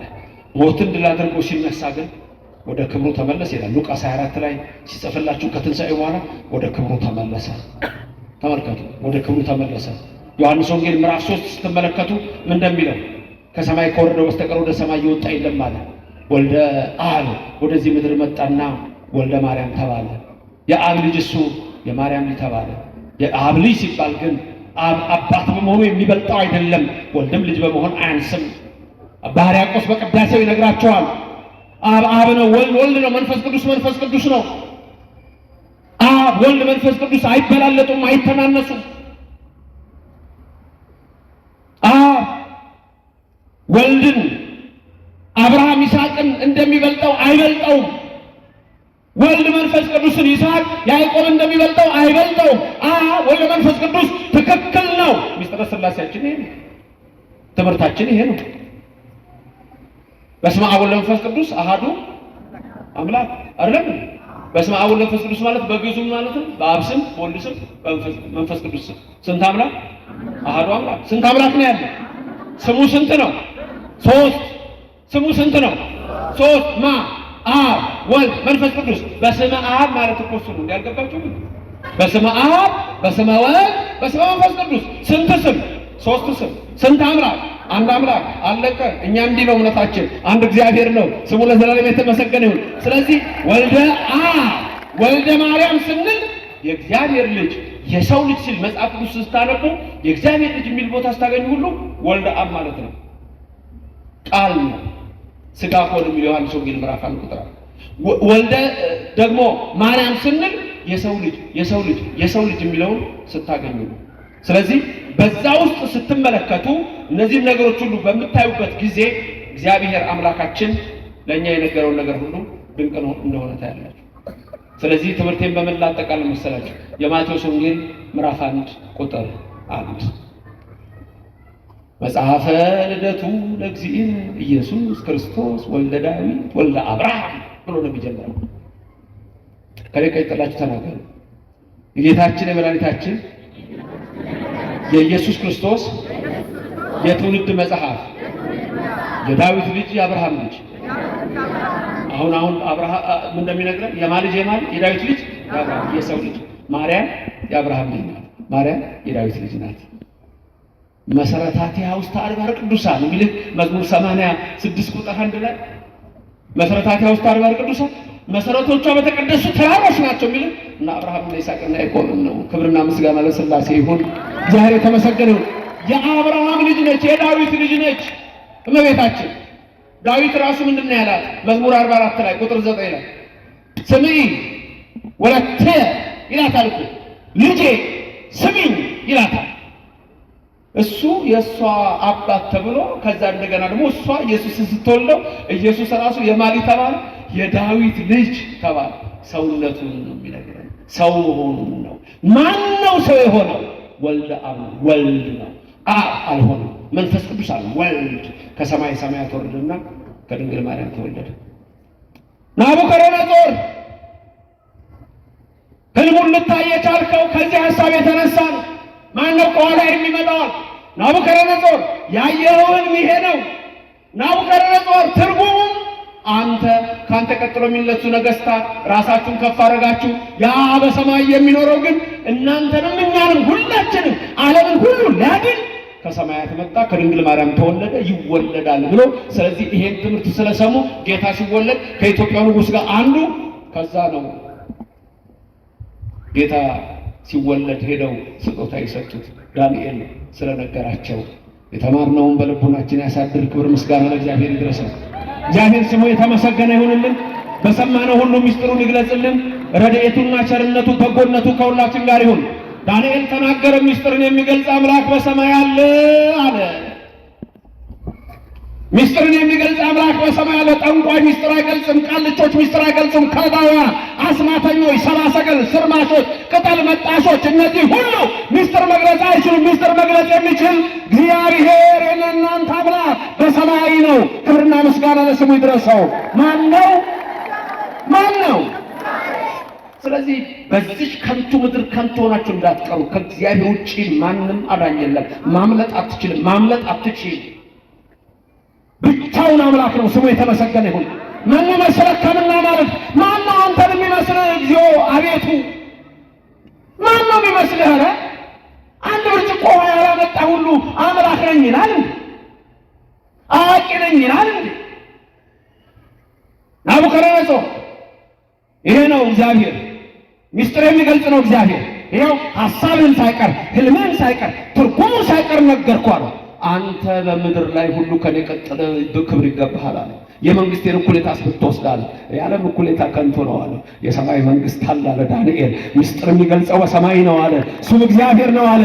ስሙ ለዘላለም የተመሰገነ ይሁንልን። ምስጢር የሚገልጽ ማን ነው? እግዚአብሔር ነው። የከለዳውያን ጠንቋዮች፣ የባቢሎን አስማተኞች ሁሉ ምንም ማድረግ አይችሉም ከኔና ከእናንተ አምላክ ከእግዚአብሔር በስተቀር። ማን ይወቅላችሁ? ምስጢራችሁን ማን ይወቅላችሁ? ህልማችሁን ማን ይወቅላችሁ? እግዚአብሔር። ያኔ እንደ ዳንኤል በቅዱሳኑ ደግሞ ቁልፉን ይፈታላችኋል። የልባችሁ ሐሳብ ይፈጸምላችሁ። ወልደ አብ ወልደ ማርያም የእግዚአብሔር ልጅ የሰው ልጅ የሚል ስታገኙ ተሰነፍ ጋር ተሰነፍ ማን የሚል ስታገኙ መጽሐፍ ቅዱስ ላይ ይሄ ነው። እግዚአብሔር ወልድ ከሰማይ መጣና ከድንግል ማርያም ሲወለድ ስሙን ማብላ ጠራችው። ኢሳይያስ 7:14 ማቴዎስ 1 መጨረሻ ላይ አማኑኤል አለችው። ምን ማለት ነው አማኑኤል? እግዚአብሔር ከኛ ጋር ነው። ከማ ጋር ነው? ይሁንላችሁ። ከማ ጋር ነው? ይሁንልህ። ካንተ ጋር ይሁን። ከማ ጋር ነው? ካንቺ ጋር ይሁን ለዘላለም። ከማ ጋር ነው? እግዚአብሔር ከኛ ጋር ነው። ስለዚህ እግዚአብሔር ከኛ ጋር ከሆነ ደግሞ የሚያስፈራን የለም ነው ያለው ጳውሎስ ሐዋርያ። እግዚአብሔር ከኛ ጋር ከሆነ የሚያስደነግጠን የለም ነው ያለው። ልበ አምላክ ዳዊትም ይህን ተናግሮታል። እግዚአብሔር ያበርህ ልተ ምንትኑ ያፈርሃሉ፣ እግዚአብሔር ምእመና ለሕይወቴ ምንትኑ ያደነግጠን፣ ምን ያስፈራኛል፣ ምን ያስደነግጠኛል? የዚያ እግዚአብሔር ልጅ ድንግል ማርያም ከነ ልጇ ከእናንተ ጋር ትሆንላችሁ። አብ ወልድ መንፈስ ቅዱስ ይባርኳችሁ። የአብ ጸጋ የወልድ ቸርነት የመንፈስ ቅዱስ ኅብረት አንድነት በሁላችሁ ላይ ይደር። ቅድስተ ቅዱሳን ድንግል ማርያም በቀኝ በግራ ትቁምላችሁ፣ ከፊት ትምራችሁ፣ ከኋላ ትከተላችሁ። በልቡናችን ከልጇ ጋር ነግሳ ለዘላለም ትኖር። ከሰማየ ሰማያት ወረደ፣ በከብቶች በረት ተወለደ። በ30 ዘመኑ በእደ ዮሐንስ በፈለገ ዮርዳኖስ ተጠመቀ። በ33 ዓመቱ በቀራንዮ አደባባይ እጆቹን ለሕማም ዘርግቶ ደሙን አፈሰሰና ሁላችንን ተቤዠን። በሲኦል የነበርነውን አወጣ። የዛን ጊዜ ድህነት ሆነ። አዳም ከነ ልጆቹ ዳነ። የዕዳ ደብዳቤ ተሰረዘ። መርገም የዛን ጊዜ ፈረሰ። ሁላችንን የመንግስቱ ወራሾች የስሙ ቀዳሾች አደረገ። ሞትን ድል አድርጎ በሦስተኛው ቀን ተነሳ። የኔና የናንተ አምላክ መቃብር አይዘውም። የኔና የናንተ አምላክ ድንጋይ አይከልለውም። ሙስና መቃብርን ድል አድርጎ ተነሳ። በ40ኛው ቀን እያዩት አረገ። ተመልሶ ይመጣል። ተመልሶ የሚመጣው ሊፈርድብን አይደለም፣ ይዞን የስሙ ቀዳሽ የመንግስቱ ወራሽ ሊያደርገን የዘላለም መንግስቱን ሊያወርሰን ነው። አሜን ይደረግልን። ክብርና ምስጋና ለእግዚአብሔር ይድረሰው። እግዚአብሔር የተመሰገነ ይሁን። አሜን። የሰማነውን በልቡናችን ያሳል። ህልሙ ይቅረስ ሳይሆን ትርጉሙስ ማን ነው? አዳኝ ድል የሚያደርግ ማን ነው? በቃ ይሄ ነው። በልባችሁ ይጻፍላችሁ፣ በአእምሯችሁ ይቅረጽላችሁ። ይመስገናው ይመስገን፣ የተመሰገነ ይሁን። ምስጋና ገንዘቡ ነው። ምስጋና ገንዘቡ ነው። እልልታ ገንዘቡ ነው። ጭብጨባ ገንዘቡ ነው። ብቻውን የሆነ እሱ ነው። ሰማይን የዘረጋው እሱ ነው። ምስጋና ይገባዋል። ምድርን የመሰረተው እሱ ነው። ምስጋና ይገባዋል። እኛን ሁሉ ያዳነ እሱ ነው። ክብር ምስጋና ይገባዋል። ድንግል ማርያምን ለእናትነት የመረጠ እሱ ነው። ክብር ምስጋና ይገባዋል። በመስቀሉ ስር እናታችሁ ጩት ብሎ የሰጠን እሱ ነው። ክብር ምስጋና ይገባዋል። ለዳንኤል ምስጢር የገለጸ እሱ ነው። ክብር ምስጋና ይገባዋል። የሐናንያ አዛርያ ሚሳኤል አምላክ እሱ ነው። ክብር ምስጋና ይገባዋል። አሜን። ስሙ የተመሰገነ ነው። ነገ ጋብዣችኋለሁ። 8 ሰዓት ወመዘክር ጨርሻለሁ። ነገ 8 ሰዓት ወመዘክር ጋብዣችኋለሁ። አዲሱ መጽሐፍ ይመረቃል። 8 ሰዓት ወመዘክር ጥቁር አንበሳ ጋር ነው። እንዴት አዲያስ በነፃ ነው እንጂ ምን ሆነሃል ጌታዬ? በነፃ ነው እንጂ 8 ሰዓት ወመዘክርን አታውቁም? ስንቶች ታውቁታላችሁ? ጥቁር አንበሳ ጋር ስንቶች ታውቃላችሁ? ይኸው አሁን በዚህ በቤታቸው ነው የሚከታተሉ። ኢትዮጵያ ውስጥ ካሉ ይመጣሉ። አብዛኛው ሰው ግን ውጭ ይመስለኛል። እግዚአብሔር ፈቅዶ እነዚህ ወጣቶች በይቱ ያስተላልፋሉ። እግዚአብሔር ቃል መታደል ነው። ይሄን ያህል ሰዓት መማር እና ምን ይመስላችኋል? ስንት ሰዎች ትመጣላችሁ? እስቲ የሥላሴን መንበር ብለን እንዘምር። እስቲ ሰዓት ይሄን መምሪ አለ። እሺ እሺ እሺ፣ የሥላሴን መንበር እንዘምር። ቁጭ ብላችሁ ነው የሚመቻችሁ? ቆማችሁ ነው እስቲ ነው። በዚህ በስተቀኝ ቅድም መምህሩ ሲጠሯቸው የነበሩት በጣም ብዙ ህዝብ ነው ያለው። ነው እስቲ ተደጉ። የሥላሴን መንበር ድሮ የምንዘምረው አንዱ ዝማሬ ነው።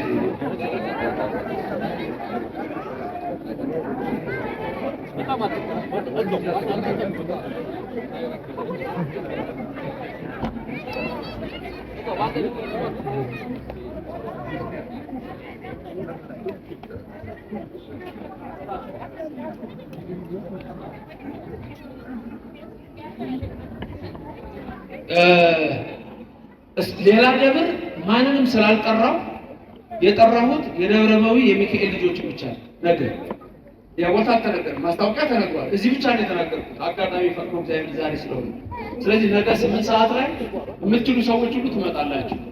የምትችሉ ሰዎች ትመጣላችሁ። ምን አደርጋለሁ ደግሞ መሰላችሁ?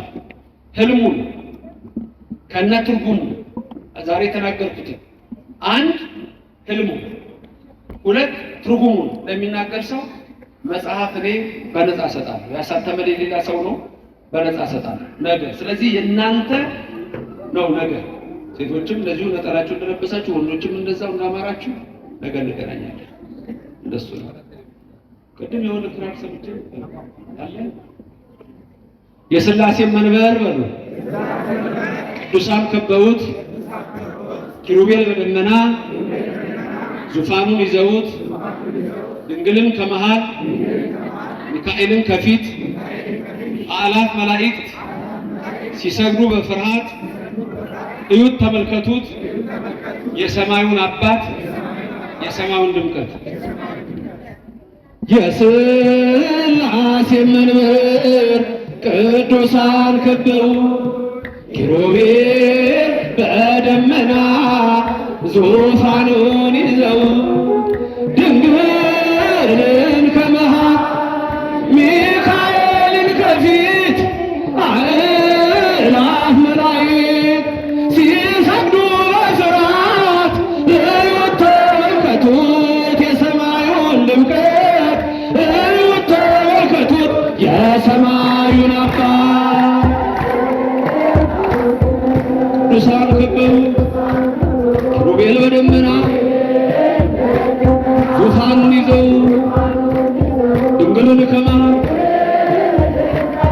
ሚካኤልን ከፊት አእላፍ መላእክት ሲሰግዱ በፍርሃት እዩት ተመልከቱት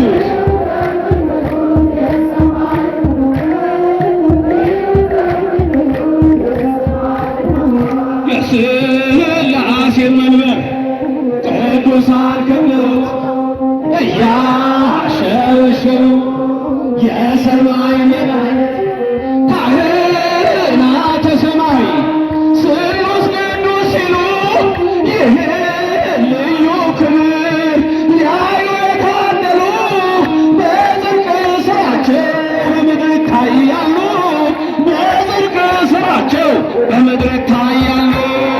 የሥላሴ መንበር ድምፃችሁ የታል?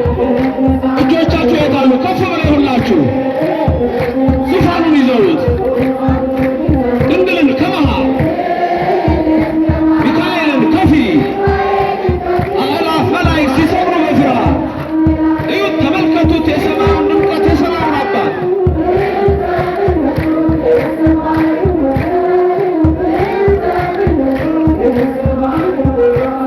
የቅዱሳን ኅብረት ከቅዱሳን ሀገር ሲያወድስ ይኖራል የሥላሴ መንበር ፍቅርና ርኅራኄን የተመላ ሰማይ እግዚአብሔር ያድለን በትንሣኤ እንድናይ እግዚአብሔር ያድለን በትንሣኤ እንድናይ እግዚአብሔር ያድለን በትንሣኤ እንድናይ የሥላሴ መንበር ቅዱሳን ከበቡት ኪሩቤል በደመና ዙፋኑን ይዘውት ድንግልን ከመሃል ሚካኤልን ከፊት አእላፍ መላእክት እዩት ተመልከቱት የሰማዩን ድምቀት እዩት ተመልከቱት የቅዱሳን ኅብረት ሲያወድስ ይኖራል ፍቅርና ርኅራኄ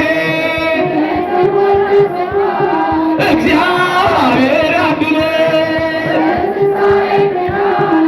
እግዚአብሔር ያድለን በትንሣኤ እንድናይ እግዚአብሔር ያድለን በትንሣኤ እንድናይ የሥላሴ መንበር ቅዱሳን ከበውት ኪሩቤል በደመና ዙፋኑን ይዘውት ድንግልን ከመሃል ሚካኤልን ከፊት አእላፍ መላእክት እዩት ተመልከቱት የሰማዩን ድምቀት እዩት ተመልከቱት የሰማዩን አባት እዩት ተመልከቱት የሰማዩን ድምቀት የሰማዩን አባት እዩት ተመልከቱት የሰማዩን ድምቀት የሰማዩን አባት እዩት ተመልከቱት የሰማዩን ድምቀት እጃችሁ እልልታ የታል?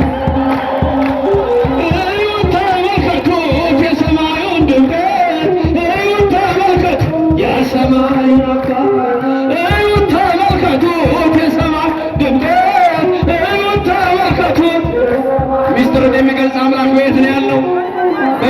የለው። እዩት ተመልከቱ የሰማዩን ድምቀት፣ እዩት ተመልከቱ የሰማዩን እዩት ተመልከቱ የሰማዩን ድምቀት፣ እዩት ተመልከቱ የሰማዩን አባት። ክብርና ምስጋና ለሥላሴ ይሁን። እግዚአብሔር የተመሰገነ ይሁን። በረድኤቱ በቸርነቱ አይለየን።